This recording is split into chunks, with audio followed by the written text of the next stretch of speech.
আমাকে একটা নার্সারি থেকে এই একতারাটা দিয়েছিল আর তার সাথে একটা সলিউশন দিয়েছিল।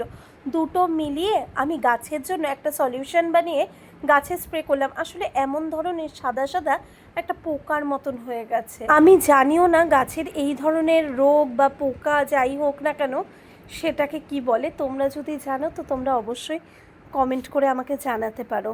আজকে তাড়াতাড়ি করে রান্নাটা সেরে ভাবলাম যে কতগুলো গাছ রিপোর্ট করার আছে, তা সেগুলো আগে সেরে নিই। তার মধ্যে আমার সাদা ফুলের গাছটাকে একটু রিপোর্ট করার দরকার ছিল, কেন কি পটটা না ভেঙে যাচ্ছিল।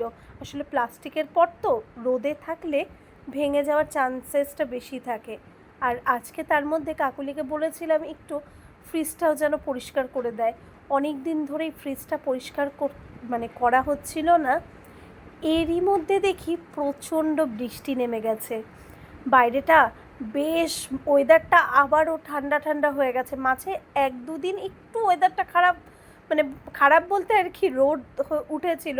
আর কলকাতায় রোদ মানেই তো গরম পড়ে যায়, কিন্তু আবার যে কি সেই ওরকমই ওয়েদার।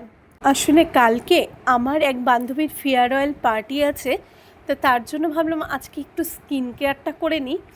মুখের মধ্যে একটা মাস্ক লাগালাম আর তার সাথে একটু ভাবলাম পায়েরও যত্ন করি। এই করতে করতে স্নান করে উঠে পুজো দিতে দিতে অনেকটাই লেট হয়ে গেল। আজকে রান্নাও খুব একটা কিছু করিনি। আসলে সকালবেলার ব্রেকফাস্টটা একটু হেভি হয়ে গেছিলো, লুচি তরকারি খেয়েছিলাম। তোমরা ভালো থেকো, সুস্থ থেকো, আমাদের গল্প কিন্তু এমনই চলবে।